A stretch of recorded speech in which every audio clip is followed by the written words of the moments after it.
guys so much for being here and welcome. I know what a busy time of the year this is, and everybody's schedules are busy, and I just can't thank you enough for making time to be here. We really appreciate it. And I know some people rearrange schedules, thank you. I know some people have to buzz out early, that's fine. If you do and you haven't left your information, we do have a sign-up sheet for if you want us to contact you with updates and with new information that's coming out. And we also have a Facebook page that you can follow, Concerned Citizens. And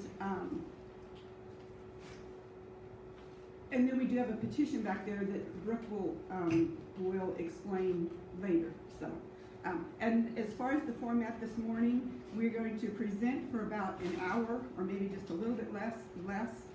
We should finish about 11 o'clock, and then there will be time afterwards for any question and answer, any questions that you may have. And I do want to just take a minute to say a special thank you to Steve Helms, representative, right? Yes.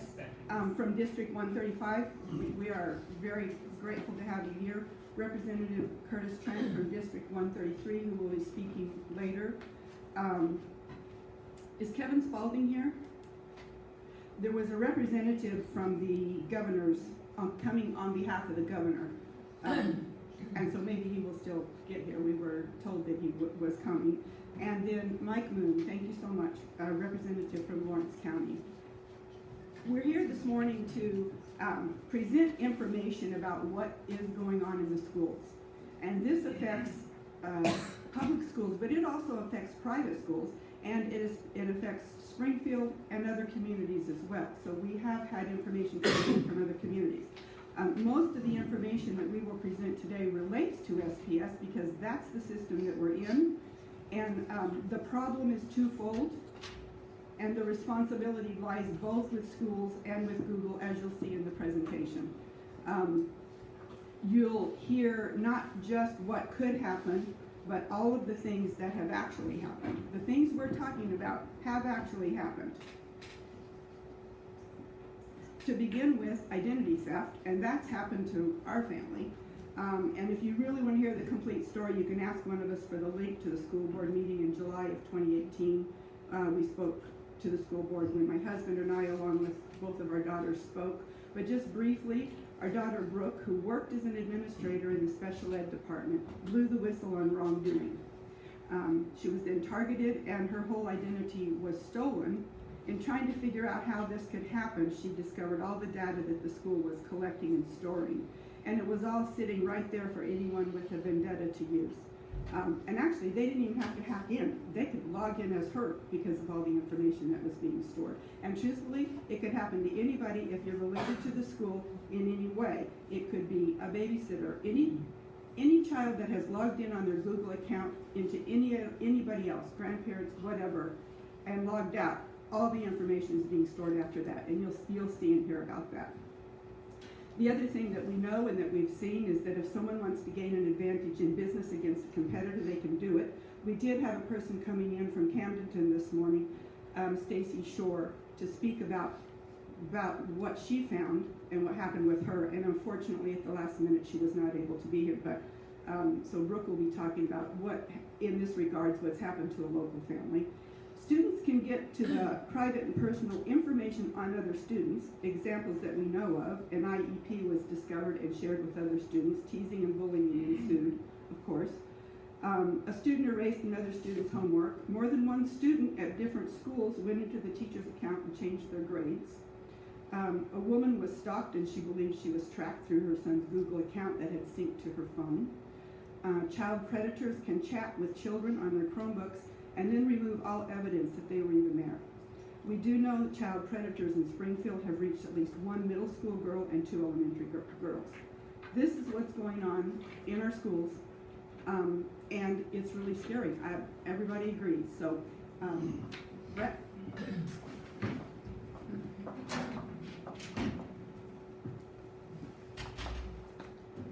Thank you very much for being here. My name is Brett Hay, and I come to you today as a parent. First and foremost, I have 4 kids in the school age range. I am also a teacher. I started teaching back in 1996, I taught and coached for 11 years, and then I got to stay home with my own kids for 8 years. During that time, I was involved with the schools. I even served as the PTA president, and I went back into teaching 4 years ago when my youngest started school. I've never had any problems or bad evaluations, and I've always been a supporter of the schools. I didn't realize what the district was doing. I have struggled over the last few years with the technology push. We are forced to put our lessons and information on Canvas under the guise to make things easier for students and parents. It's not making things easier. There is less communication and less building of relationships with parents and less engagement in the classroom from students. These are major problems by themselves, but what I have learned and seen over this last year is devastating.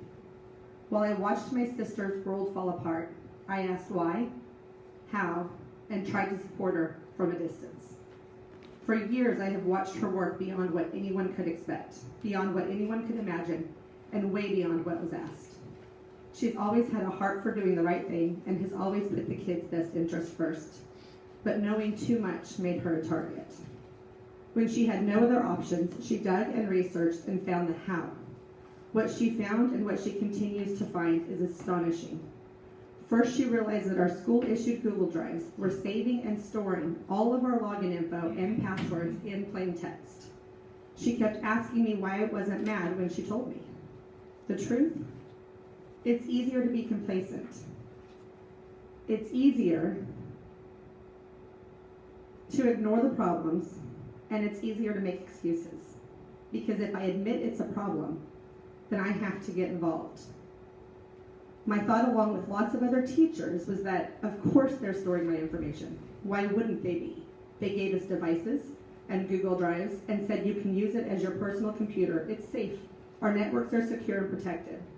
What I didn't expect was that it was storing information that I never even used my computer to do or used my Google Drive to do. The truth was that in my Google Drive, I not only had passwords saved, I had other students' accounts saved from times they had had to use my computer for a presentation, even though I had logged out of my own Google Drive, and I never allowed them to save their passwords on my computer. I notified the school district with no follow-up from them, other than to remind me that no one should be accessing another person's account. They never notified the family either. It got worse when I was looking at my history that was saved in my Google Drive. I realized that for 3 years, my school-issued Google Drive had been storing all of my speech-to-text messages with an audio recording of my voice and a written transcript that had been made on my personal iPhone, as well as recordings of my kids' Siri and Safari searches. Again, with voice recordings and transcripts. And again, these were done on personal devices during non-school hours and certainly not using Google. These included medical information as well as dates and times with locations of where my kids would be. The really scary part was the day before I was set to speak at the board meeting to present my concerns, after they had already been disregarded once when my parents had presented months earlier. My entire audio history was remotely wiped clean. I had used it the day before to show someone what was happening, and then when I went to look at a specific recording, I found them all gone. I had already made video recordings of them, but they were no longer stored in my Google Drive. The district maintained that this wasn't happening, that no one could access anything without your permission and your passwords, and that they would be happy to connect me with a Google rep who would like to alleviate my apprehensions about their products. Daily at work, I receive emails about new Google products to make our classrooms better, but there is no security in place to protect anyone. I asked the district to change my kids' ID numbers and create new accounts after I realized that accounts were syncing with others and was concerned with who could have access to their info. My oldest daughter's phone synced everything, including all her contacts, into her directory of her Google Drive. I received an email stating that their old accounts had been disabled and new ones started, but for almost a week, I could still access their old accounts and all of the info in them. I was asked for a new account for me and was amazed when I went to see what was being stored, that nothing was being stored. The reality is, they can control that, and they are controlling it for me, as I have become more and more of a problem for them. The district continues to say this isn't a problem. No one can access your information. I have an email that states otherwise. I had a student this year that was not able to access her online textbook. I had tried several times to troubleshoot this, and when I couldn't fix it, I reached out by email to one of our blended learning specialists. I received an email from someone I didn't know from IT informing me that he had logged into a Chromebook as her and could view the textbook just fine. So it had to be an actual computer issue on her end. I reread the email. Someone I didn't know said he logged in as her without asking me or her for any passwords or permission. But I thought the district told me that's not possible. The reality is, it's possible, it's happening, and there is at least one person who has done so maliciously to my family. I had another student ask me right after computers were passed out this year about changing passwords. They were told to change passwords, but it kept defaulting back to the generic password. He was concerned because his parents' login info was stored in his Google Drive. He then showed me how to view it and said his parents weren't happy about it. It's happening, people are not happy about it, but no one knows what to do about it. To cover themselves, the district sent out a disclaimer this year to teachers. Conveniently, it came out the first day back for the year as we were attending all kinds of classes where we had to access presentations online. I was shocked when I read the lines that say, they have the right to track and store info from any device. I hit decline and was sure I would not have any access for the rest of the day, and I was worried I'd lose my job. Surprisingly, nothing changed. Other teachers did what we are so conditioned to do. They hit accept because they thought it was tied to our presentations and blindly accepted it. I can no longer blindly accept that any of this is okay. I've never been asked to sign any releases for any of my children to have or use Google Drives at school, yet it's being allowed on their devices, and what's coming through is horrendous. Parents have requested for some things to be blocked on their kids' devices, but in order to block pieces, they basically block everything. The students can't even access their textbooks or curriculum if they choose this option. The kids are all supposed to use Canvas as a classroom organizer and a place to keep all of their links to school necessary items like their textbook, iReady testing links, and their daily agenda. They also have links to safe search engines and YouTube. I checked my 9-year-old's Canvas page, and what I found was appalling. On his page are ads for Humira with pictures of girls' sexy legs, and his recommended channels on his YouTube were for Dr. Phil's craziest patients with a picture of a very large-breasted girl in a tank top. The other channel was an Ellen DeGeneres adjust-a-bust. None of this has anything to do with my 9-year-old son's school education. Even the safe search sites had ads pop up that had nothing to do with his education. It got worse when my 7th grade daughter was searching a topic for her speech and debate class at school. She and her partner had found the script they wanted to use, but were having a hard time finding a way to print the part they needed. She came to me in my classroom, and I tried to help her. I began searching the title, The Good Mother by Elise Sharon, and started going through the Google results that had popped up. She was irritated because she said she had already looked through those, but I was sure she had overlooked something. So I kept looking. I was in utter shock and disbelief when I opened one of the links and immediately saw an ad pop up with a girl masturbating. I immediately closed it out and saw the shocked look on my daughter's face. But then she leaned over and she said, "You should have seen the ads that popped up when I was searching." She described one of them and said the other one she'd have to tell me about at home. So after she left and my students had left for the day, I went back on and tried again, assuming I had made a mistake. I had mistyped something. So with my phone videoing what I did, I typed in the same search and I opened the same result, and one ad came up that said, "Ugly girls reply for sex." And then the other ad in the middle of the page was a full pornographic video of a girl straddling a guy, with the sexual act being the visible part of the video, with an ad for Tinder for adults. Again, I reported it to the district immediately, and the response was, "Sorry, Google didn't label it correctly, so it got through our filters." It got through our filters with the word sex and a pornographic video. Why are any ads getting through our filters? They have no place in education. My daughter is 12. She was embarrassed and sickened and confused. But what sickens me the most is that so many people are becoming complacent. They feel like it's too bad and frustrating that our filters block searches they actually need, but not the ones like this. And then they just move on. We have become desensitized and forced to accept things that blur right and wrong so that no one's feelings get hurt. We have become It is time to step up, and it's time to hold people and organizations accountable for their mistakes, especially when their mistakes are damaging to our children's growth and future. It is scary to know that every day I send my kids to school, I have to worry about what they might see on their computers, or who might be able to send them a message, or who can access my credit card because the kids were searching for birthday presents on Amazon, and it saved their login info with my account information. My sister's going to share some information on a video that shows a lot of these things that I've addressed, but these are kind of the visual pieces. So, yeah, it's got the actual pictures and things that we've taken and the evidence we have. Good morning. The microphone is for me this morning as I lost my voice a few days ago. I want to thank you for coming. My name is Brooke Henderson. And I want to just make sure to acknowledge and thank my parents and my family and the community for coming out to support this important cause and really rallying behind us to be champions for kids. 1 year ago, I started voicing my concerns about cybersecurity within the SPS district. In May and July 2018, my family personally addressed the Springfield Public School Board with evidence and valid concerns about the district's cybersecurity practice.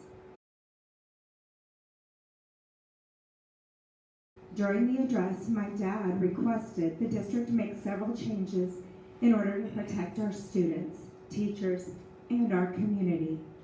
Were the changes made? Sadly, they were not. In addition, after the May 2018 board meeting, Stephen Hall, Communications Director for SPS, stated to Color 10 that the district was working closely with the Ely family on their concerns. The truth is the district never followed up with my parents after that meeting, nor did they after the July meeting. Since that time, the evidence has snowballed into a mountain. And while the world is watching privacy concerns in your home with big tech companies like Facebook and Google, we would like to share with you the truth and dangers about relying on poorly regulated best practices with no parental consent when it comes to technology in the classroom. First, let's look at Google's Google Drive G Suite for Ed user agreement. At the beginning of the school year, or possibly when a Google Drive G Suite for Ed student account is created, some school districts have this lengthy policy for Google Drive student usage that appears when a student first logs into their school Google Drive G Suite account. Notice this policy is lengthy and has multiple layers of embedded links that spell out different privacy policies for each vendor or third-party app that rely on student use of a Google Drive or G Suite for Education account. This policy appeared a few days prior to the start of the school year and right after my sister requested that our district create new accounts for her children after discovering their previous accounts had been compromised. You know this is for her daughter because it has her personally identifiable information listed right in the agreement. This policy also disappeared from her children's accounts prior to the first day of school. She did not accept it. Her kids did not accept it. So what happened to it? This is a question we began asking, and the answers we received were that in many districts, including ours, it appears that schools have chosen to accept this policy for all students. Keep in mind that many districts have children as young as 5 years old with a Google Drive or G Suite for Education account automatically created for them when they enroll in school. and all kids in our district, grades 3 through 12, have a one-to-one Chromebook or technology device. Is it even possible for a child in 3rd grade to not only read but comprehend this policy in order to accept it? And because Google does not provide an option to not accept the policy terms, students or parents have no choice but to accept so that the child can have access to curriculum. Again, in many districts, like ours, the parents are not even given that choice, nor do many know that the policy exists. I have a written copy printed out here that I'm happy to pass around. That is what the policy actually looks like. It pretty much gives Google permission to take anything, track your location, everything.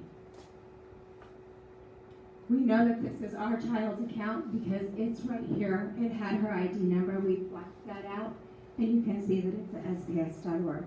Again, this is happening in other districts around the world, not just ours, but in some districts, parents actually do see this, but they don't have an opportunity to decline.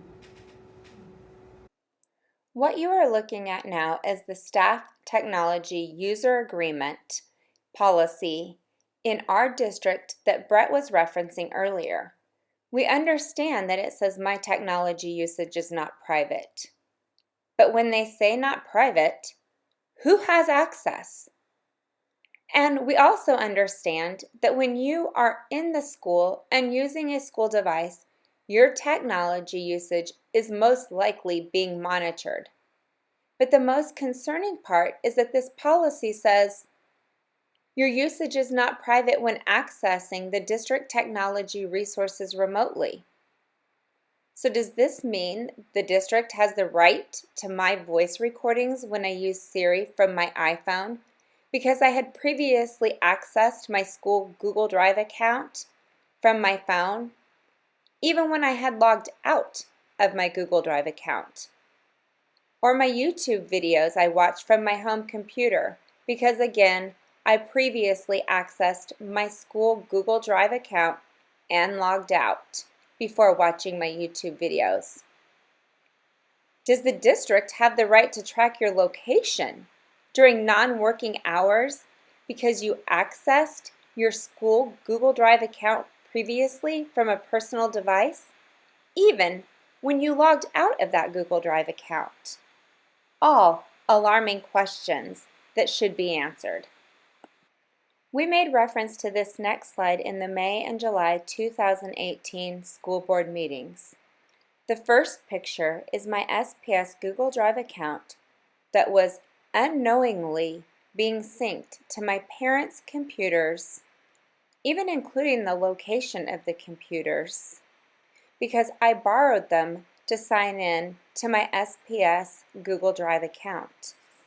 The second picture is my sister's iPhone, again, unknowingly synced to her SPS Google Drive account.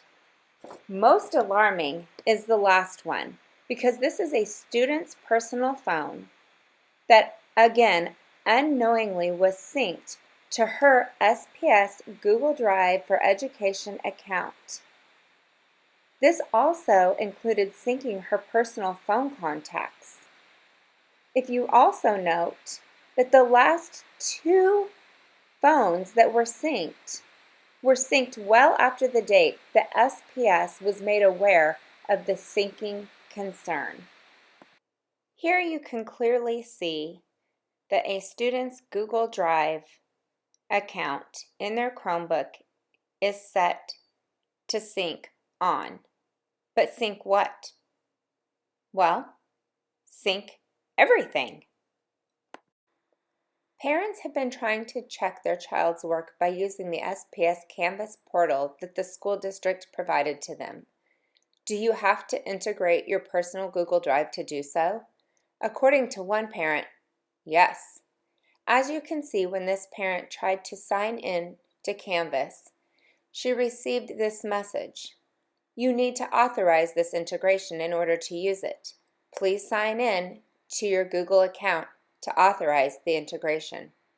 Should checking a student's work be impossible because you don't want to integrate your personal Google Drive to the school?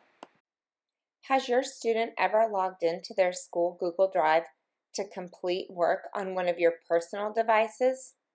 Have you ever used your personal device to check your child's work in Canvas? If so, what data can Canvas, Google, third-party apps, and the school access about you? Pretty much everything. Internet search history, your school and personal passwords, again stored in plain text. YouTube search and watch history, even if you are watching them from home on your own device during your own time, if you have ever accessed your child's Google Drive. Your location. And we know that even when it says it's off, Google has recently admitted that they are still tracking your location. Fit data? Subscriptions and purchases. Why would Google need to track purchases a 9-year-old makes? Your private Siri or voice internet searches, your speech-to-text messages that include date, time, written transcript, voice recording, and any background music or conversations that are taking place in your car or home at the time of the recording. Again, in SPS, we found that this had been occurring for 3 years. Although the district had stated there is nothing personal being stored. Why would a school or Google need this information? Does having a message that you are dropping off your child or that your child is ill have an educational purpose? It can sync your personal contacts from your phone. Google Play, People Details, Google Play Movies and TV, documents that you are printing.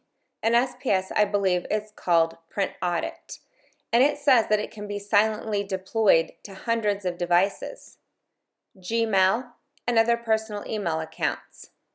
But most disturbing is your child's personally identifiable information. Do you want unregulated third-party apps to have access to your child's personally identifiable information? And then the location of where that child is. Does this even seem safe?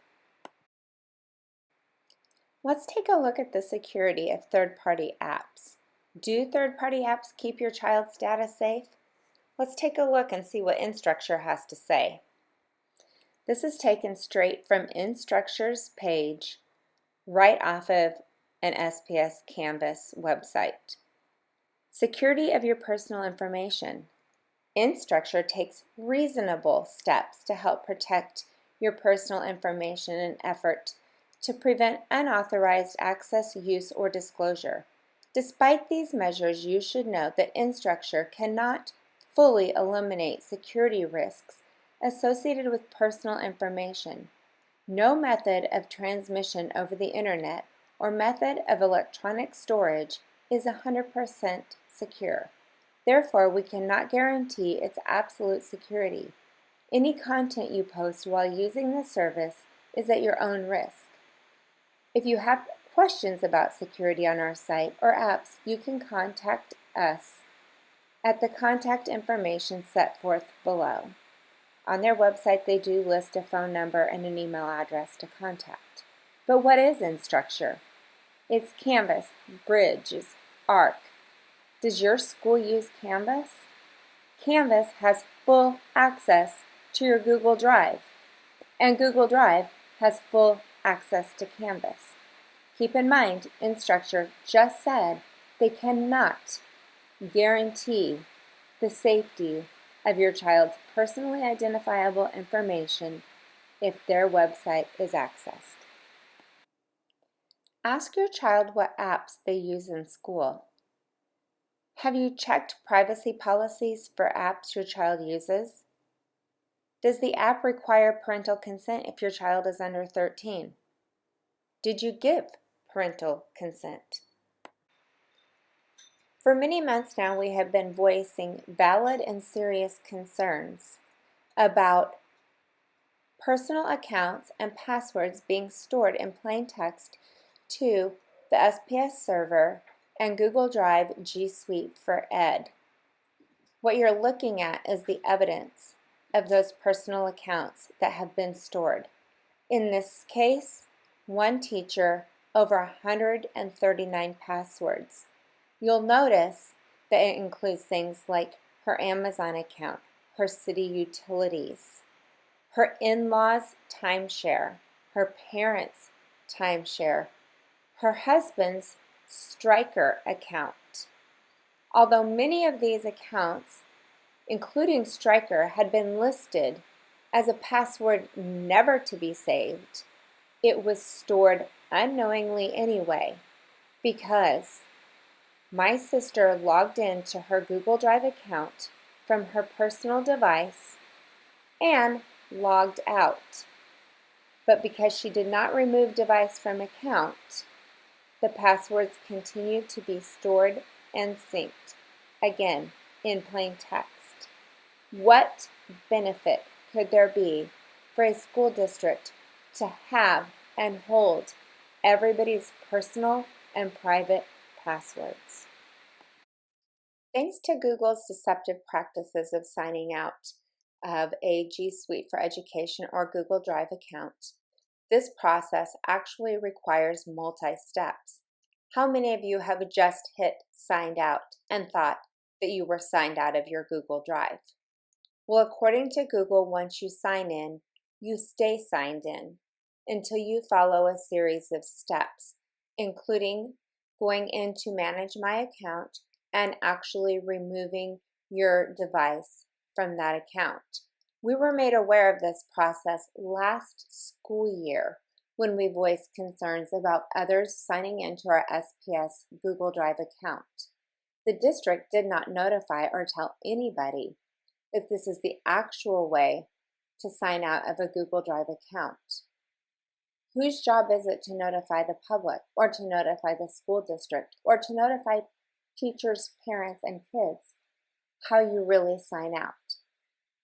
Is it that of the community, or does the liability of actually training those people how to sign out lie in the hands of the people that provided the technology? Their students this year change their passwords. They've always been generic in the past, the same for all the students in the district. So this year the district did ask that all students change their password. The problem with that is it didn't work. So the passwords kept reverting back to the generic password. And you heard Brett say that that was really frustrating to students. You can look here on Emma's account, and it will tell you that she changed her password, and this was from the beginning of the school year, 8 hours ago, 10 hours ago, plus 15 more times, because she changed it and it reverted back. To this day, the passwords are still generic.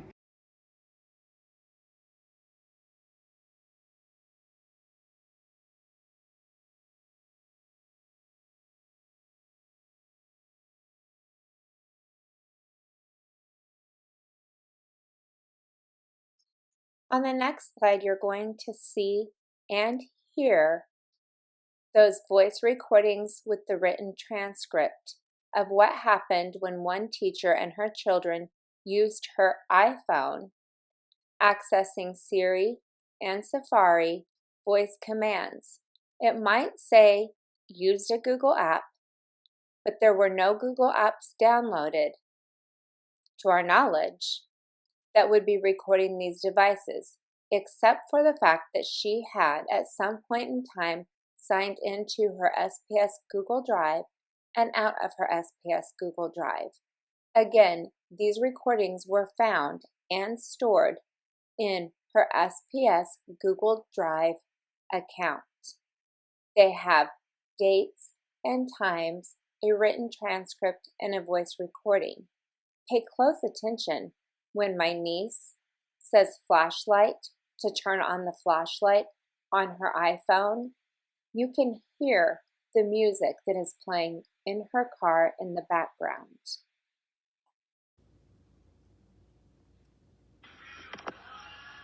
Ballet dance photo poses.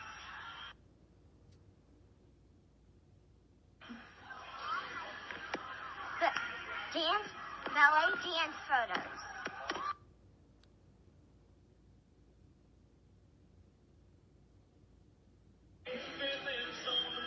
Flashlights.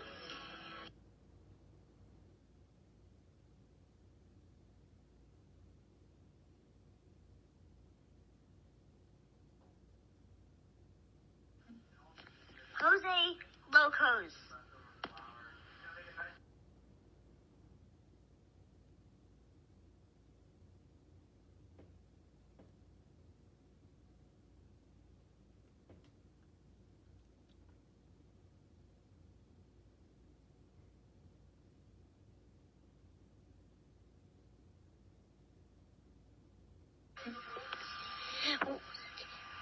What are some close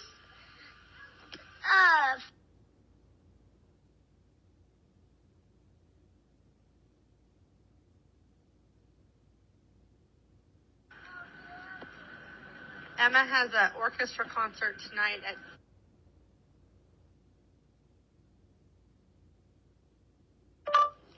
I will tell her. I'm so glad you guys had a good time.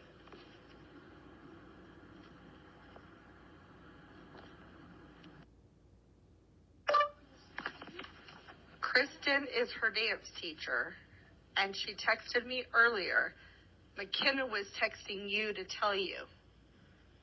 So she said she just realized. I found out this afternoon.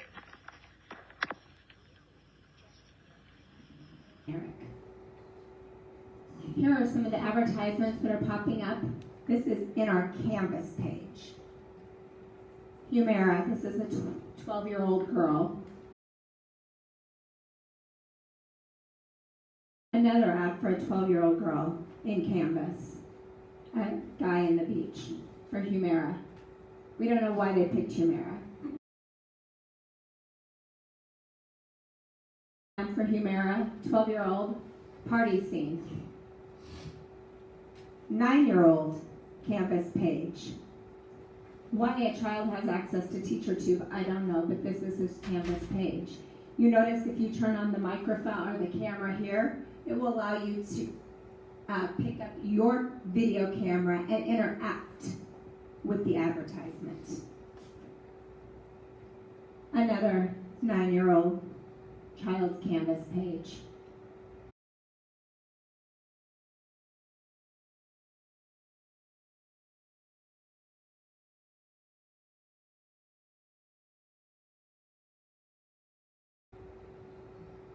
SPS YouTube suggestions for a 9-year-old boy accessed through the SPS Canvas page. Reference these: Dr. Phil's craziest patient, adjust a bus, and apparently when you're 9, you're getting ready to shave your chest.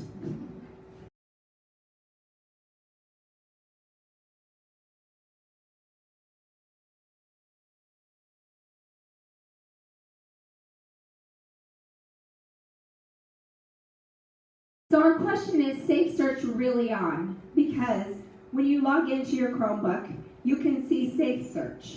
It says on. But again, Google, very sneaky and very deceptive. In order to enable safe search, you actually have to go into the settings, and there are 2 filters here. Show most relevant results or filter explicit results.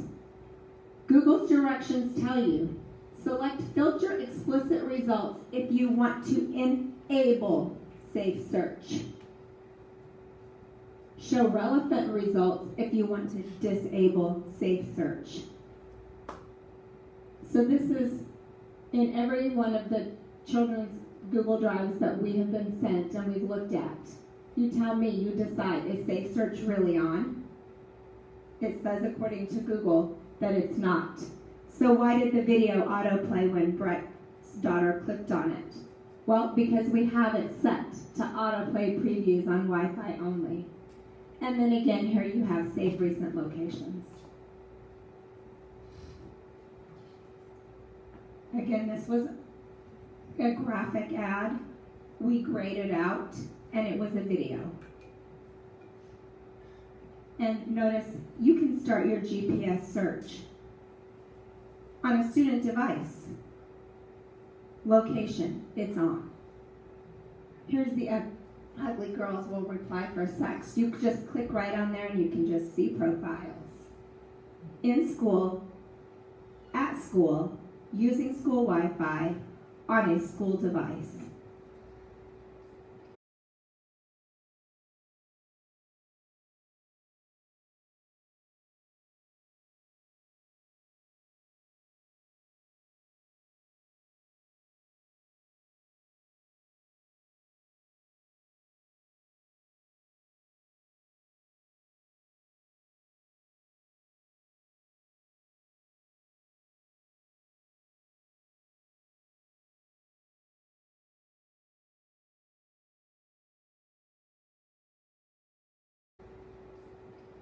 Can predators reach our kids through apps? Yes. How many apps do your students have for school that were preloaded? Again, did you give consent? This one app is especially dangerous. This app is called Amino. Every parent needs to be aware of it. It's guised as a writing app for kids. It looks creative, it looks like you get to tell stories, and it looks like it would be great fun. But what this app actually is one that was advertised on YouTube to a child under the age of 13. Teachers are recommending this app, truthfully, because I think that they don't know what happens behind the scenes. We have a student that saw this ad, clicked on it. It was during the day using school Wi-Fi, clicked on it. YouTube was accessed again from Canvas. It is through the app that a child predator contacted this student and was in the grooming process. Fortunately, a very wise parent caught this before the child disappeared for good, but not before great harm was done. It is now in the hands of Homeland Security, to the best of my knowledge. The reviews about this app say the same things that we found. It's horrible. It's sexual predators. Why is this even allowed to be in our schools? Minecraft. Everybody, kids love Minecraft. Very popular. Last year, a student was contacted through a chat in Minecraft here in our school district, as well as other school districts around the country. Our district did block Minecraft, but it was reported, and according to the parents, the districts never notified them. They found out through their children. Google Docs and Google Slides. Trials have found you do not need to have a Google Drive to contact a student via Google Doc. You don't need to have a school Google Drive. You can make contact with a child through Google Drive and Google Slides and make the evidence disappear. It's simple. They've tried it in multiple places. Google Sites. Do third graders really need their own web page? Google Sites is now a requirement for every 3rd through 12th grader in SPS. Can people access it if they have your site ID? Experience says yes. Can predators add sites to SPS Google Sites page? Well, my question is, why would 3rd graders need tips on teen pregnancy and dating?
Who is concerned? Everyone's concerned. The FBI is concerned. They issued a warning about this very thing in September 2018. Chip Root, an FBI agent that we've worked with, and the news leader are concerned because the sexual exploitations out of Springfield are among the most in the country. The whole world is concerned and talking about SPS, Google, and Edtech. These are links to articles, and there are probably 100 more. Names, IDs on Chromebooks. Contacts, we have 37,855 contacts in our Google Drive. We have 29,000 teachers and students approximately, so who counts for the other Google Drives? You can search them by name, or they're listed in alphabetical order. This is a child's account searching another person. That is an old ID number. Is your child enrolled in one of SPS Choice programs, or was a data breach?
Is your child enrolled at one of SPS's choice programs for the 2018-2019 school year?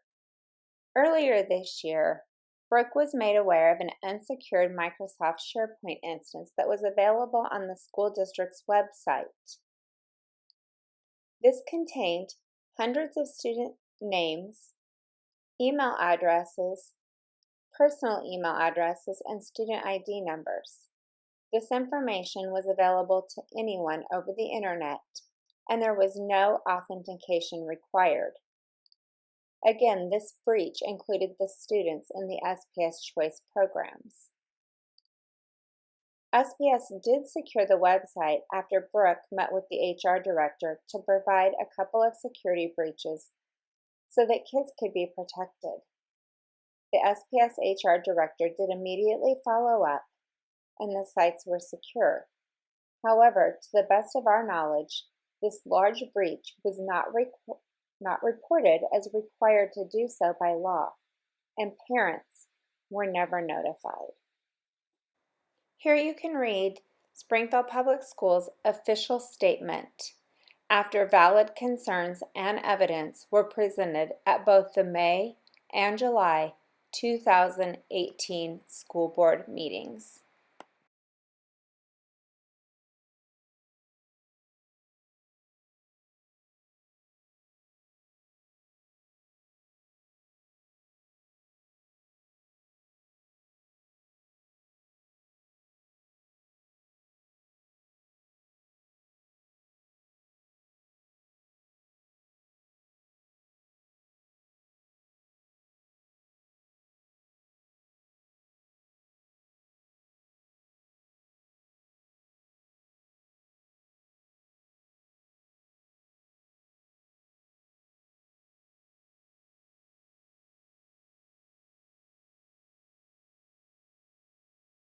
What can you do to help? You can join our Facebook group, Citizens Concerned with Tech Disruption in School. If not on Facebook, you can share your email with us. We won't share it with Google. Please contact the Consumer Protection Complaint Hotline number with concerns. Ask that House Bill 1606 be enforced. This was a bipartisan bill signed by Governor Parson in July 2018. It requires school districts to report data breaches and/or compromises to parents and the state. Please sign our petition to stop all online advertisements to pre-K through 12 students, because advertisements have no business being in our classroom and they are a distraction to learning. And finally, please support Representative Trent's data privacy bill. As you will hear from him coming up, we need this to protect our students.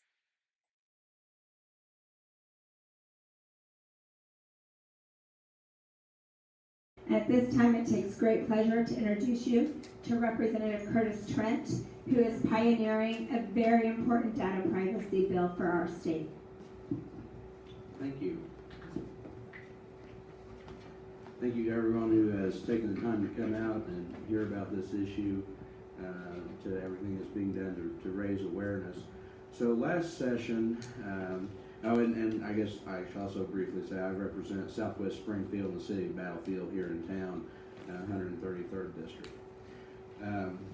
So last session I introduced House Bill 2399, and I'll try to be respectful of everyone's time and not go through line by line. That might take longer than you'd want to take. But essentially, the bill attempts to do 5 basic things, and I'm going to reintroduce it this next session. I've got a couple of tweaks on the language that I'm looking at, and so that's why I didn't bring copies for everyone today, because there may be a few slight changes. But essentially, the whole point of this is to enhance security. As we saw today, security situation with many electronic devices, with many of the cloud storage systems that we have are not very good. And I think most of us have thought about cybersecurity from the standpoint of intellectual property protection, corporate espionage, like large level, retail leaks of customer databases. But increasingly, it's becoming personal and very individual oriented, and I think part of that is because of the cloud.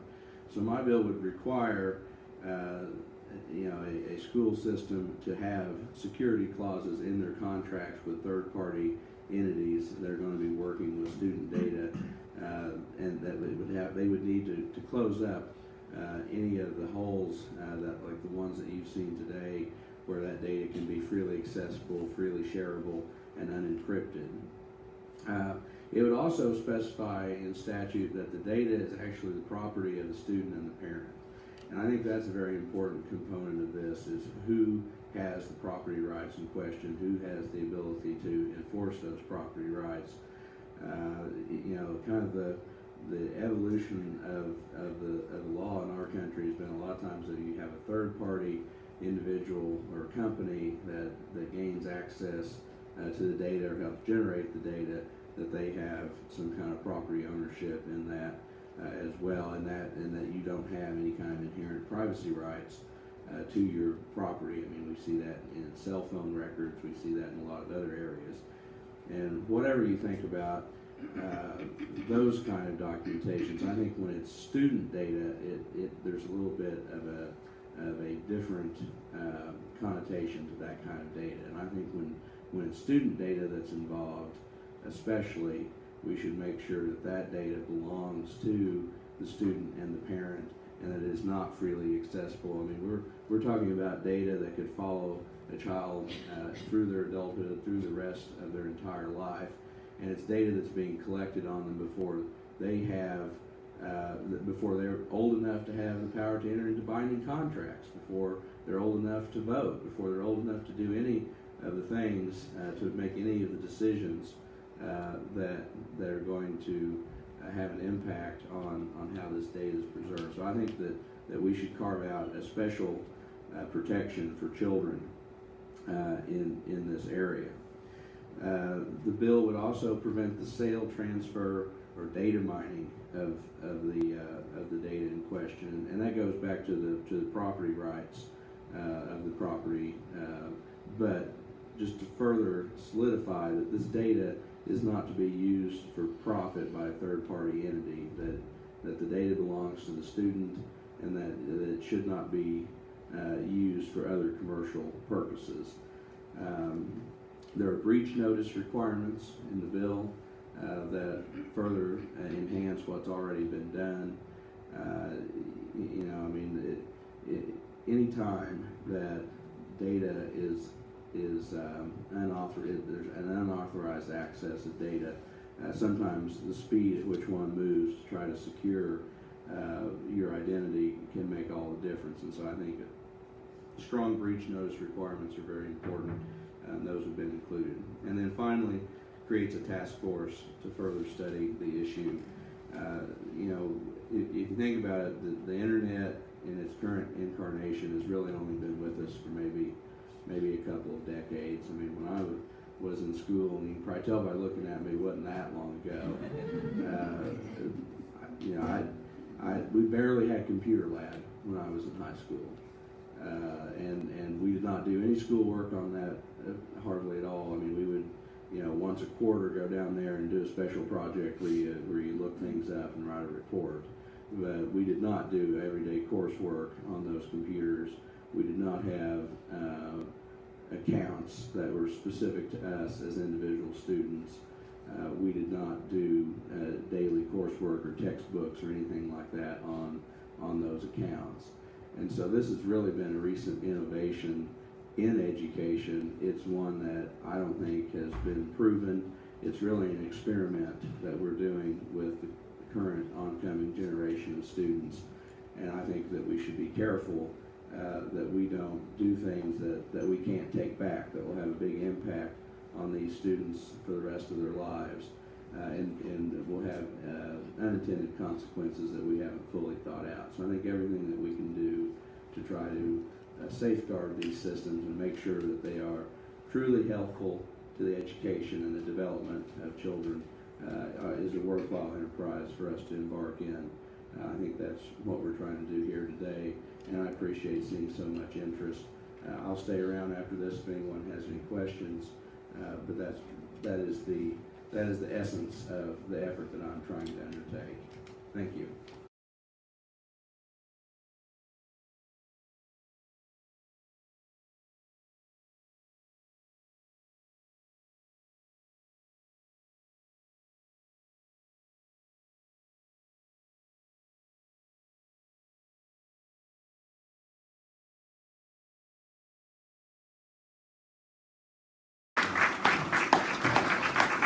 Thank you so much for being with us today. I really appreciate it. And I'm chuckling. He's talking about the computer labs, and okay, you're gonna know my age when I'm remembering Lily Tomlin and the one ringy dingy doo dingy dingy when you had a real operator that took your call and connected you with somebody. So we have come a long ways. We have been reporting all of this information and showing evidence and sounding the alarm to SPS administration and the school board for the last 9 months. It has fallen on deaf ears, and they have continued on with business as usual. You've heard their repeated response, no problem, all is safe and all is secure. I'm getting ready to make some statements here, and what I'm going to say is that these represent my personal opinions and my thoughts. They do not in any way represent Representative Trent, any other guests in this room, any other speakers. These are my thoughts and my opinions. And we didn't even have this information, and I'm going to talk about the school bond and the school board seats that are open. We didn't even know that was going to be on the ballot when this meeting date was set. And our goal was to present the information to you about what's going on in the schools. But it is relevant because we do have an upcoming school bond, and we do have 2 seats open on the school board. And in the Springfield election is this April, and yes, there's a bond and 2 open seats. I know that it will be highly touted, and most definitely the school needs the money. However, I was shocked to hear that this school bond was a 5-month-long process that included a task force helping to decide which buildings needed the most work. In my opinion, what is happening in schools in regards to this tech crisis is much more concerning with far-reaching and damaging effects. I cannot give a vote of confidence to the current administration or school board, and in good conscience, I cannot vote yes for this bond, even though we are a family who always supports the schools. A part of this bond is building vestibules or new entrances on the front of schools to keep predators out and kids safe. I don't think it's a wise way to spend our money at this point when the predators are walking right into the buildings through the school Google apps. The analogy that comes to my mind is we have a big ship that's sinking fast because of a gaping hole in the hull, and instead of fixing the hull, we're going to refurbish the top.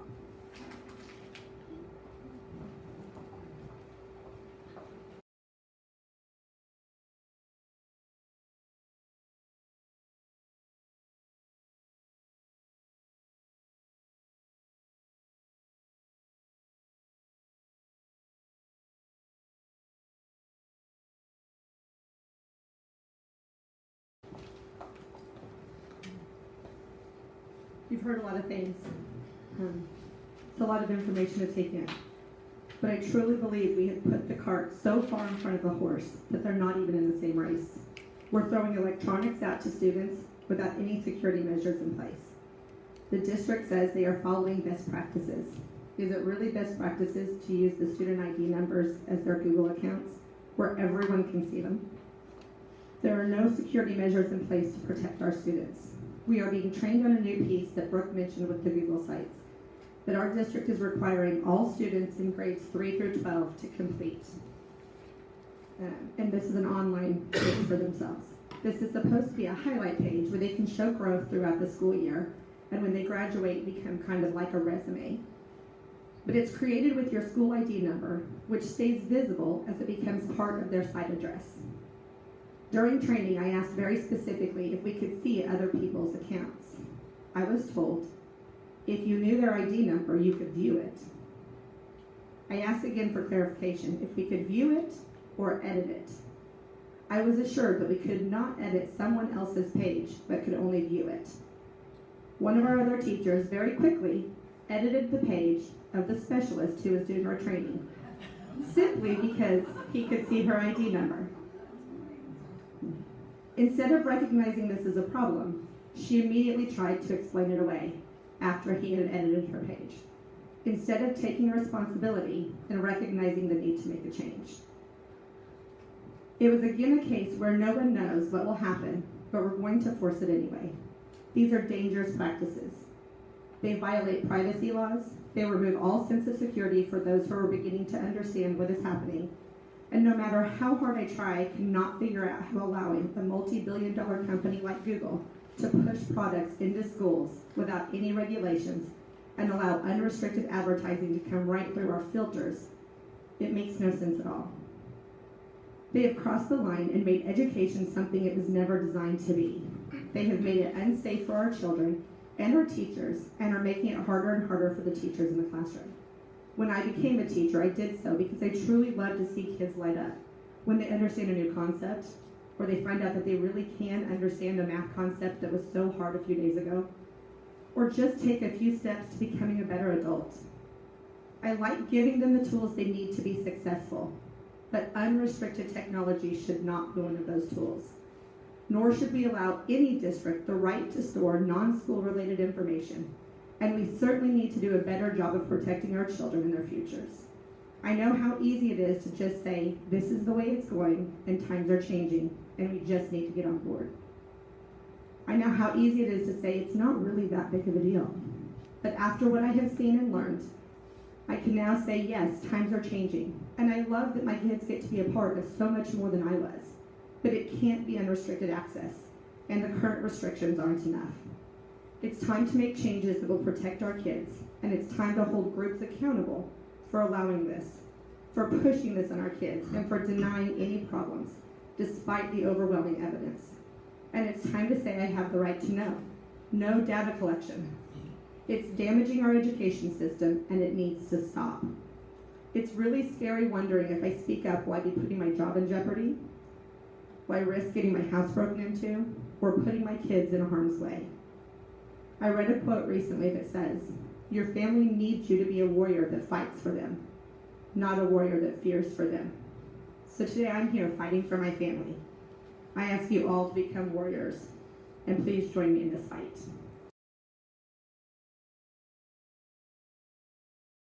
Thank you guys so much for being here today. We really, really appreciate it. We have the room and the meeting till 11:30. If anyone has any questions, we'd be happy to do our best to answer any questions you have, or make a note of them to find answers and get back to you. Again, on the table we have the petition. It is online if you're on Facebook. We can also email you a link to the petition that is to remove all ads from education, not just in SPS. I will be presenting in January at our Capitol. Thanks to my representative, Steve Helms, for inviting me to be presenting this there also. And I'd love to take a petition with signatures to our governor while I'm there, requesting that they put an end to ads in our district as one step towards fixing this problem. There's also a sign-in sheet if you want us to send you anything through email or any of our updates if you're not on Facebook. If they find something. Oh yes, and if you check your Google accounts and you check your kids' Google accounts and you're concerned by what you see, they have the Attorney General's office has sent me this hotline number that you can report. It's the Consumer Protection Hotline at 1-800-392-8222. Or if you have like the ads that I had popping up with my daughter, those can also be reported to them there. And obviously that's helpful the more they know.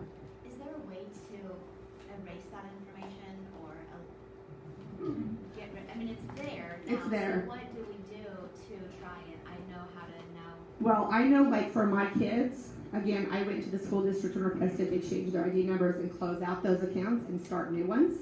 And then I make sure that they don't log in from our home computers. I make sure that they only use their computers for school things. I try to remind them, don't just let things go when it pops up and says don't sync, or sync. They don't click sync or save passwords. They actually take the time to click never save, and then what's still there isn't as big of a risk to me. So that's just one of the steps they've taken. What was there is still sitting on the server. Yeah. It's not visible to you. Right. I'm going to say that out loud. You have to actually, if you send a petition to, we tried to do it through Google, and it says that you must request a data delete from your district administrator. There is a way that says delete your account, but then it says please contact your school administrator to do so. And if they can, but if we request this. Yes. What's the petition again? Just so I'm clear. I started a petition through a petition company to petition our governor and our legislators to have Google and anybody remove all online ads coming through any pre-K through 12 students' accounts. I have a couple of macro questions. I'm big on following the money, so I'm trying to understand what the benefit is to SPS. The other one is, with all that you've shared with us and you've shared with them, is it malevolence? Is it incompetence? Or is there something else going on here? Because I don't understand why you just have, it just falls on back deaf ears. Thank you so much. Those were questions we asked. We do not know. And we would not venture to speculate or say one thing. I'd like to get to a question. Sure.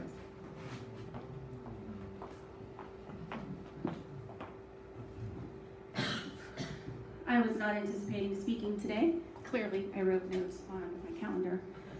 There is a lot of fear about coming forward with these issues. I was sitting right next to people who could fire me. My name is Stephanie Blake. I am a 20-year teacher for the district. I'm a 2-time Teacher of the Year finalist, a USA Today National Teacher of the Year, a National Board Certified Teacher in Physics. I say that because I love education. I love your kids. I love this community. And what you don't know is that for 6 years I worked closely with companies who are associated with the Department of Defense. So I am following all of this from a different perspective. They weren't anticipating me speaking about this today. If you watch the news closely, you know that the government has been closely associated with Google and Homeland Security and Facebook. So let's follow A to Z here. How many of you have ever said to your phone, "Hey Siri," and then you ask Siri to do something? How many of you have ever said, "Hey Alexa," and then you ask Alexa to do something? That means that these devices are constantly listening to you, whether you want them to or not. They're there listening. You think they're only listening after they voice recognize. But if you follow A to Z, it's always listening to you with that microphone, and then your information and your experiences are being logged into your phone and your Google accounts, and then that's going through Google, and then that potentially goes through Homeland Security for filtration. So these Chromebooks are really a wolf in sheep's clothing. Who would assume that a Chromebook and teach in a student's hands could have the capability to do everything that they said? Now, it would be really easy for them to say, it's the citizens against SPS, because we have SPS as a attorney here. And that's not what this should be about. Folks, I'm asking you to see the bigger picture. We have issues with Google. We have issues with our government listening to us. And I am super grateful for what you're doing with your Bill of Rights, as he's on his phone doing stuff in Google. It's all good. Check his password, that's right. So now I was looking something up that illustrates your point here, not me. All right. Quick. Thank you. So this is a CNN story. Suspects are okays Amazon to hand over echo recordings in murder case. So I mean they're always listening, and it's going to be usable in court potentially. Thank you. Yeah. So the data is out there, the information is out there. If you listen closely to NPR or your favorite news source, these things are being reported, but there's so much other stuff going on in the world that we focus on walls and immigrants and other things, and this is being shoved under the table. So here's what I'm asking as a teacher, as a parent, as a person who's very politically active. I think we all need to work together, the citizens, the lawmakers that are in this room, and SPS. Work with us so that we can create a federal Citizens Data Bill of Rights. We have FERPA, the Federal Education Workers Protection Act, that protects students' data. We have HIPAA, that protects your health information rights. It is now time for us to have a data information protection federal bill to protect all of us, not just us, the SPS. It's us and your rights. Thank you. And I will be real honest and say, I didn't actually know her, and I didn't know she was going to be speaking. We knew her, we just didn't know she was going to be speaking. I didn't know. We weren't even sure she was going to get here today. She had to teach. But I have to be really honest. What she's saying is exactly what we've been saying. This is not a us versus them. And I know for our family personally, it has felt like that a little bit for a while, because some of the things that have happened have been very malicious to my family, in particular to my sister. We have gone to our school board, and like my mom said in the beginning, our experiences, because we are in SPS, do relate directly to them, but we've talked to other parents. We've tried to make that clear. This is not a battle against our district. We do want them to work with us, but this is much bigger than an individual school district, like she said. And that is the purpose of the petition, is not to remove it from SPS. It is really national, because I'll be speaking to my Missouri legislator. It does use the word that I'll be presenting it to the Missouri governor, but you can share these things to start these processes, even as simple as removing ads. That's one of the first places. Like the Amino app that the girl got into, that came from an advertisement while she was at school. So if we could at least start there, it gives us a place and a leg to start moving forward. And I do so appreciate what you have to say today. Thank you. It's important to note that this is not the first district who is challenging their school boards. We have districts in Wisconsin, Minnesota, California. So we all really need to unite together and figure this out together.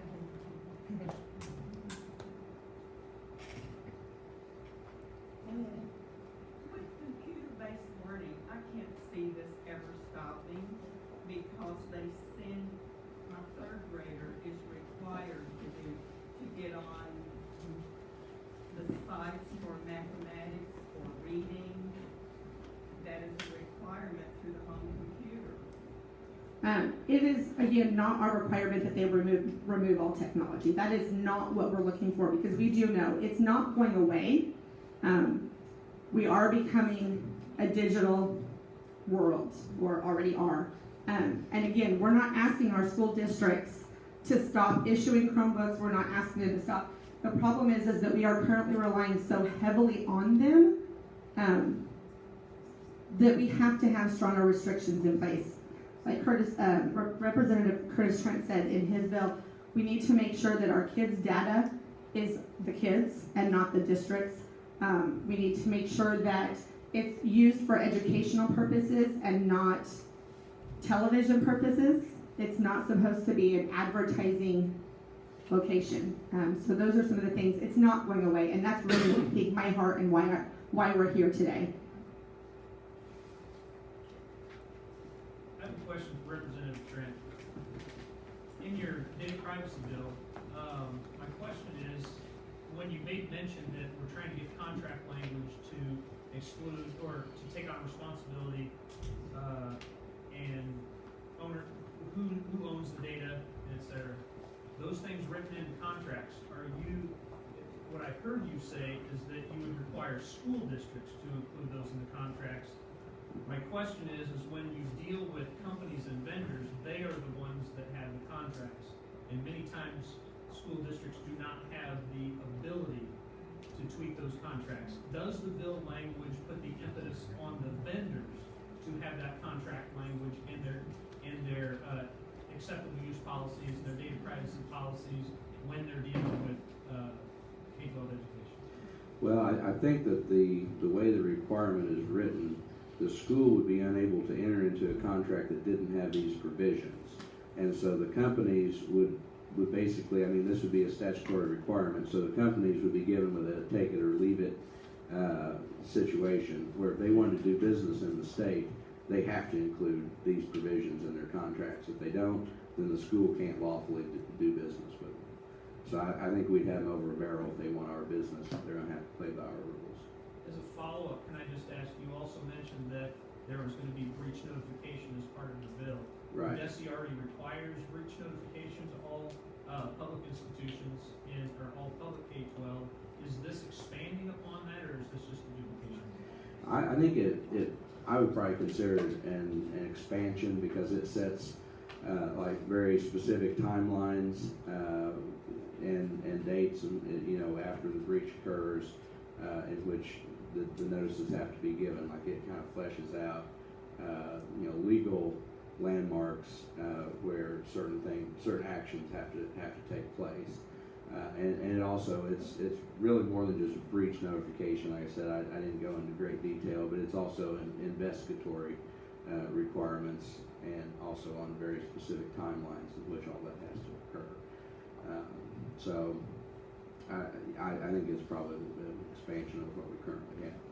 And there are things in place right now that you have to notify of a breach, but yeah, it doesn't happen. And it's never enforced, and I'm not quite sure whose job it is to oversee that or to enforce that. Well, I mean, the school district should be doing it. If they don't, then they're in violation of the law, and whoever's the responsibility of the personnel in the district who that falls upon. So, there could be an issue there. Who do you report that to if you know that's happened? I'd have to take a look at that. I would think probably DESE would be the first place that you would go to report that. Okay. But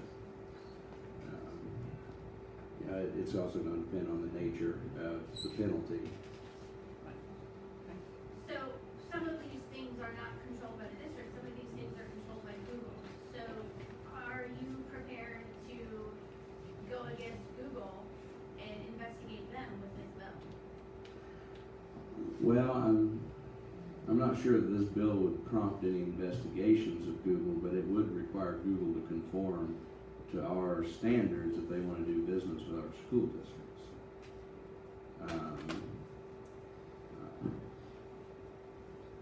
Yes. There are other states, I know Mississippi has filed, the city of San Diego, so is the state of Missouri joining the task force to do what you say, to look at the differences.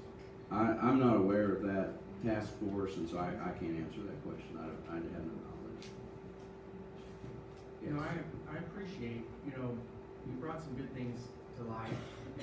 Some things I agree with, some things I don't. I appreciate you bringing up the pieces that are important to know, such as making sure that you're not logging into somebody else's computer, making sure you're not clicking the sync, the no thanks, and those pieces, and understanding that so you can delete those from your phone. I think the other piece is you have a choice as a parent or as an adult, whether you have Alexa in your house or not. That's your choice. You have to buy it. You can turn off Siri, or you can not have an Apple. So those are good things to point out, because it's important to know there's a lot of control there too, which is nice to know. Yeah, when we get with our kids, it's a different situation, and I appreciate those pieces, because there are districts and Springfield included working with some of those pieces, because it's a complicated world, and it's hard to make sure that it seems like we're always kind of trying to catch up to all those pieces. Those apps that come out, the districts they're trying to block them as fast as they come out. People create apps just so that they can get around things, and so it's good to know. It's another piece when you're showing all those passwords on your phone. It's good to know that's why you have a password on your phone, so nobody else can get to that piece. Those are great things to be able to share. So. Right, and then we've entered a period of history which I think is a little bit unique in that technology really is outracing our laws in many places, and we need to put a lot of thought into this. Can I just, real quick, and again, part of, my purpose in our heart, is that is absolutely true as an adult, and the choice for my own home, whether I let my kids on my computer, I let them watch YouTube at home, all of those things. My concern is not that, it's that they're in schools. I would rather be a little bit behind times and really verify apps before they're ever allowed to be used in classroom settings and into our school devices. The other thing to know, and this was what we found, was we felt like we were logging out and turning things off or not syncing. Even if you don't click to save the password, it was still syncing them. I had never clicked to save a single one of my personal passwords. We have no options. And we had no options to turn that off. And so that was part of our concern originally, was that things were being synced without us knowing, and parents aren't being notified when those things do happen.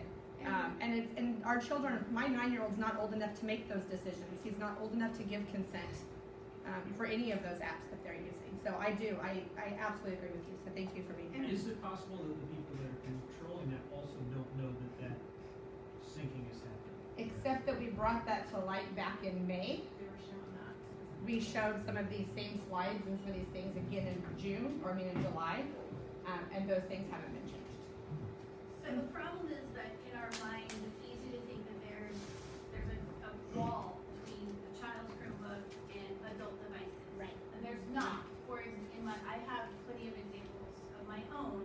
I actually came across this information independently, where I discovered that my passwords were being changed and my stuff synced and things like that. In our own home, a friend of mine set a cell phone down beside a child's device, and on the cell phone it said, "Would you like to sync to this device?" And now my child's data became an adult's data. So there isn't this gray wall that they are using, and that's concerning. And in our district, we actually. It was on the adult's phone, not the child's phone. So the adult could mine the child's data without the And child that's knowing. what happened, is the adult hit yes, sync, and then could walk away with all of that. And in Which is exactly what happened. In our district, just quickly, we did try to go in and turn those settings off when we found them. But about 12:01 a.m., all those settings defaulted back to the original settings. So it continued syncing. So you're saying that on the client side, so on your device side, not in the management side. We'll go into a child's Google Drive account for school, and we'll go into my settings From Google Console. From, From right, an from, administrative Google console. not the administrative, but it's in the child's. As a parent. As a parent. As a parent. You Correct. can go That's into why, that's why I'm asking is when you're working with the technology departments. people that do have the ability to do that. I'm just wondering about that conversation. Those are conversations. Because you're right. I mean, you do it on one thing, and if it refreshes, yeah. Right. But you go to the source and you change it at the source, then it's not. Right, and ours were not changed at the source. What we have found is that some things are now harder to see what data is there, but it's still there. So it may say YouTube search history and watch history off, but when you look at the activity, you can see what YouTube they watched and what they searched, even though it shows that it's off. That's why I so much enjoy what you said. Thank you. Because we need to collectively come together. Right, There we needs do. to not be this finger pointing. We're all one team in this. And instead We of are. being on opposite sides, we need to all be one team, and we need to, as we see these things, we bring. I honestly believe that maybe there is, but I honestly believe that in any school district, whether it's SPS or any one of our surrounding school districts or anywhere, I don't believe that there's people in there wanting to do children harm. I feel like we're wanting to do the right things. We just need to have the right conversations and then the right solutions. Right, that's true, but first they have to recognize there's a problem. I agree. And they've all said, no problem, everything's safe and To secure, piggyback off of shown what he's evidence. saying, though, this 90% of what you're saying is arguing with Google, not necessarily with SPS. Absolutely correct. Because you go into the admin console and you make these changes, but Google has made changes to the back end of the console that you don't necessarily as an administrator know exist. I myself have seen changes in admin console that weren't documented, that weren't notified ahead of time, that probably weren't tested reliably. What you're dealing with ultimately is consumer grade technology being repurposed for educational environment with very little testing. This isn't an argument with SPS per se. They're doing the best they can, and I'm not saying that mistakes weren't made, but when you have a limited number of staff, a limited number of hours, dealing with how many kids are involved at SPS? Like 29,000, you said? 29,000 students. You look at the sheer volume of situations like that, and you make a change today, and you hope for the best, but maybe what the admin console says it's doing isn't really what it's doing. If you want to start pointing fingers, like Stephanie was saying, you go back to the source. The source isn't the school district. The source is Google. The source is Apple. Can I comment just real quick? Because again, like we said, everything we've presented today has been very general too, and we know it's happening in other districts. I will say this personally as a family. My parents went to the Springfield School Board in May and presented these concerns. The documented response was there's no concern, there's no problems, we'd love to work with them. They did not. We went back in July and presented a lot of new things, and again with the same kind of generic response. When I had some issues, like I said, when I found another student's account synced in mine, I asked for my kids' ID numbers to be changed.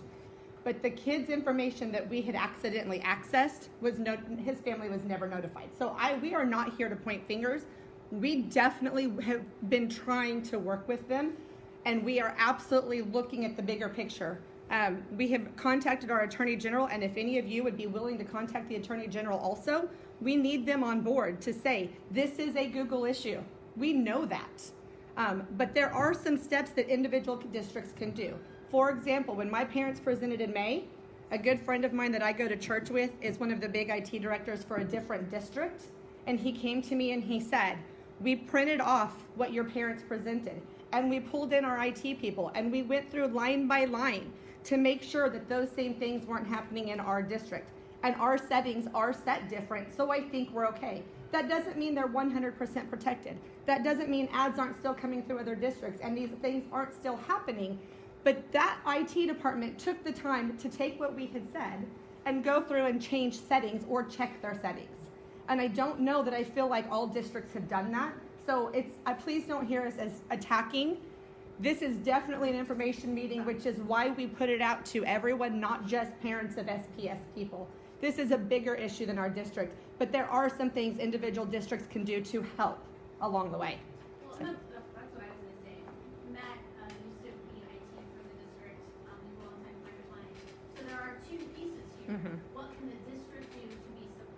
Yes. Right. And what can we all do together to move forward in that Yes. direction, including the district? Yes. How, just, more curiosity, what are, you said the student ID numbers, what is that ID number? Is it a generic number they created, or is it like a When you census enroll ID your number? student, Is they're it- issued a number, and then that's their number. But it's their lunch number, like it accesses the money on their lunch accounts. It's their email address. It's it contains every identifying information for their school career. What would be the better option then if they're not using that number? Well, I can tell you in Camdenton, their Google ID numbers or their Google accounts are actually like their names, which is less identifying because if you go to a Google search and you type in their name, it pulls up their Google address. So it only has access to their Google address. If you go to our district and you type in a kid's name, it pulls up their Google email address or their Google account number, which is their ID. I could then take that ID and go into the cafeteria and purchase lunch on somebody else's account. And it's on the bottom of their Chromebooks too. So any other kid can pick it up or look at it and have, like everybody knows. And was it also tied to birthdays? No? And I agree that. Yeah. that So there are better if options. If it's a generic number that's used for that one purpose. Right, that's it's fine. not. Then that's. Yeah. I understand. Okay. Yeah. We have just a few more minutes in here. If they're, Yeah, we have about 5 I mean, you're referring to the bond issue and stuff, and this is kind of, it's irrelevant from the standpoint of, we need to work on privacy, we need to work on that, and our kids, the privacy of their data and our data is of utmost importance. But I just want to talk about one monetary thing. If school districts are not allowed to use Google, if it pushes it out of Missouri because of contractual language, and I'm not saying we should do it for money, that's not what I'm saying, but I'm saying if that goes away, districts will be forced to spend money on products because it is a free service. And I don't know how open Google will be to changing something they're giving away for free. And I'm sure there's back end, but I'm just saying there will need to be funding, or they will need to divert funds And again, From to somewhere else. puppy dog on top of that, if you're gonna start requiring additional cybersecurity measures for school districts, it's gotta be funded. Because a lot of school districts have 1 or 2 people, and that's their IT department. And 1 or 2 people doing 900 Right. jobs already. right. And my opinion was not that we don't need the money because we desperately do, but I think that right now ours is in the wrong, looking at the wrong place. But I agree wholeheartedly. Yeah. It has to be funded. We I'm do. just saying that it will affect. Yeah. It will. Well, and let me just say, I think probably a lot of the value to Google is in the ability to possess that data and to use it. Exactly, they're not giving it away for And free. so, I mean, it's not. Not really giving it away for free. We're paying It's not for the really for service free. That's where via. they follow the money. We're the data. sacrificing our children to support Google and Chromebooks. So I just have One Paul. question. Are there communities that have already addressed this and handled it successfully? And what was that solution? There are a lot of districts that are starting to voice the same concerns around the world, and they are beginning to write policies. And the truth of it is that in Europe they passed a privacy bill, the GDPR bill, and you can look that up, which requires consent, free consent. It requires, it's a very robust data privacy bill that imposes stiff penalties for tech companies that break that. Those tech companies have already spent the money to comply to GDPR, as well as the new California data law. So they have the technology available to do that and to comply with any laws or requests that we have. They just don't want to do it. School districts already have the ability to specify, the school district already has the ability to write a contract and say, this is what you will do if you will do business with my district. You already have the ability to mitigate what data you're sharing, whether it's through Clever, whether it's through Google, whether it's through any of the bajillion other platforms. A big problem with a lot of districts, especially larger districts, is that you have a teacher in classroom A at building B that says, I want to use ABC data, and implements it because that principal approves it, without necessarily full knowledge or cooperation of the district IT team. So, this is a free tool, it's a beautiful tool, the teacher loves it, but when are you giving it away because it's free? You're giving away student data. Correct. And so, and there was a roundtable about think like 2 weeks ago, a statewide roundtable on this very topic. At the Edtech conference in October, there were at least 2 sessions on this very topic. So it's not like we don't know. It's becoming wiser about how we do it, and becoming wiser about realizing that the things we can do, the things we already have power to do, and doing those things. But again, the more regulation that is pushed down on us, especially the unfunded regulations, the harder it is for us to comply because we have less and less people to do the same job or to do the additional job. Hold on 1 second. It is 11:30, and so I don't want to cut anybody off, but we do want to make sure that we honor everybody's time. And if people want to stay after, I don't know if the room is booked. I don't know if the room is booked either. And have some conversations. And I just want to point out too, we missed one introduction earlier. Representative-elect Craig Fischel is here. Appreciate him being here. We did not know that. Thank you. Yeah, one of the new members of the Springfield delegation. Thank you. I did not know that. Well, thank you so much for stopping in. Thank you. Thank you.